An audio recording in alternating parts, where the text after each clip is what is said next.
Hi, let's talk about trauma and how it affects your life and how it works.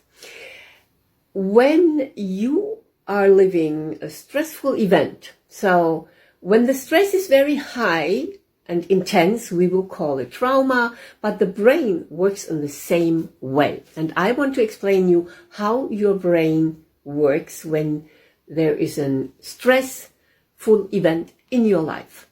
So first of all, you have to understand that your brain, your subconscious mind, wants you to be happy and to be safe. That's the only thing. And it doesn't care about if you are in a toxic environment you are used to be, because you grow up in such an environment. The brain then thinks, okay, this is what we know. We don't want it to change. She survived, so she knows how to do this. Let's keep it. No. You want, of course, to evolve. You have this drive from the inside to heal and to evolve. So there are these two forces inside of you for wanting to be out of this toxic inside or outside environment, of this stressful kind of being, and living in peace, inner peace. There's this yearning from inside where we know where we want to be. So how does it work? When there is a stressful event, then your body will be immediately ready for the three things, which you know: fight, fly, or freeze. Yeah. So what the body does, and this might be new for you, what the mind does, can't find my word today. It's taking a picture of this event, because the mind's job, as I already explained, is to have you happy and safe. So the mind needs to understand reality, and for understanding reality, it has all the senses of your body, and it will then take a picture, a print screen of the event. So, of course, first of all, you will have the reaction. It's like, okay, stress, what is the best option? And this goes very, very quickly. But at the same time, the mind is taking a screenshot. So the mind is having a screenshot of what you hear, what you feel, of what you see, of what you smell, all the senses, even the sixth sense. So even if you have just a feeling, an inner knowing something, even this will be this print screen, what the mind does. And then, this is the tricky part. What then happens is the mind has taken this picture and it's searching for the event to reoccur, so it can preserve you. As long as the mind did not understand that this is the past and it will never happen again, and this is where PTSD comes from, as long as this is not an understanding, it is there with the antenna. And these are antenna. So I'll give you an example. So for example, if you have a music, so let's see, there was this stressful event, and there was a special music during this accident or whatever it was, one music. And this perhaps happened in childhood. So you forgot about all these, and you don't remember, of course, the different music and things. You have forgotten about it. So now there is this music. And always when this music is playing, you feel like, oh, I don't understand. I don't like the music. I feel bad. This is the antenna from the music. Yeah, it's the antenna from what happened then, from the print screen, but you forgot about it. And so now you have to understand, with this stressful event, you have the antenna from your subconscious mind searching for the events which could be like that, and it's enough. It's just one trigger here. So if you have these triggers, then like the music, for example, it might be smell or something, then it's because this stressful event is still in your mind. It's still active. Your mind is still believing it can come back. It has to save you, preserve you from suffering from it, and make you ready to even fight or fly. So what it is, that then when there is this trigger, you immediately go in a sort of micro stress. So now imagine, this is where it's getting very interesting.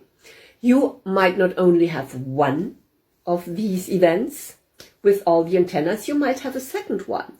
and another one, and another one. Can you see how you then evolve? You are then having like all these antennas. And this is hypervigilance. Then you will feel that you cannot sleep, that you're always tense, because there are all these triggers. So it depends on how many are active, and it can also be, this is the first event which happened, childhood for example, and then you replicate it. It's a second, it's just an echo. Looks like the same, but perhaps the antenna are slightly different.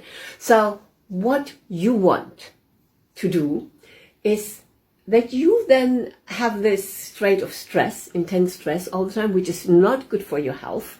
And then at the end, when the body is always like stressed, and it's not random. It's not random. You interpreted your mind had an interpretation of the situation and a conclusion. He took a conclusion, and so then you have these blocking beliefs which are created at this point, but it's good for you at that moment because it's your understanding of the reality, but it becomes a blocking belief.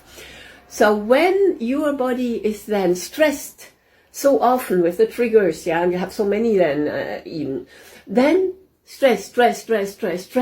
It's like I would be doing this all the time. Can you imagine? I will have, it will start to hurt. I will have an injury. And this is exactly what happens with your body. When the stress is always in the same place, kind of somewhere, you will have a symptom. You will have a symptom. The symptom is not randomly just, okay, let's have a symptom here. It is a precise symptom.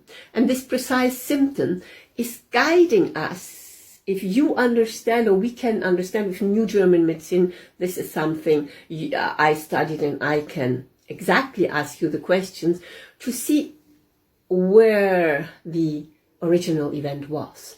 And then, what we will do then, when we have found it, I'll help you in a hypnotic process to archive the antenna, to make the subconscious mind understand it's finished. It will not happen again. You don't have to be stressed all the time. So when this is then archived, there is no trigger any longer because the subconscious mind understands it's finished. And then the healing can happen because then we stop doing this. We stop. It's no longer zzz, yeah. It's no longer the stress on the different body part, and then the healing can start. And for the healing to start, there is a different process. I would have to make another video for this, so it's not too long here. But let me know how does this resonate with you? You see the different hypervigilance. Does this make sense to you? That you have all these antennas because this is what your mind does to protect you. And of course, thank you. Thank you that it is working like this. And thank you for having the symptoms, because then I can go and see, and I can go and heal with the help of a therapist. Yes, you won't do this alone. You won't do this. You don't want to do this alone. Because if you want to do this alone, the only thing you are going to do is to re-traumatize yourself. Revisiting the event, you don't want to do this. You don't want. So if there is a process, which I use in NeuroSomatic Release, there is the process to do this very safely, so I don't re-traumatize you. But your subconscious mind, and you feel it, my clients, they feel, yeah, you feel it, you feel it. This story is finished. Yes, and this gives so much relief. So if this makes sense to you, just put a comment here. Let's start a conversation about symptoms you have, or about where you can see these antennas. It's all done by the subconscious mind, so you might not be aware. But your body never lies. Your body talks. And we can listen and understand. And this is the point of this video. So I wish you a wonderful day. Thank you for listening. Let's have a chat. If you need help, just DM me so I can help you with that. Bye-bye.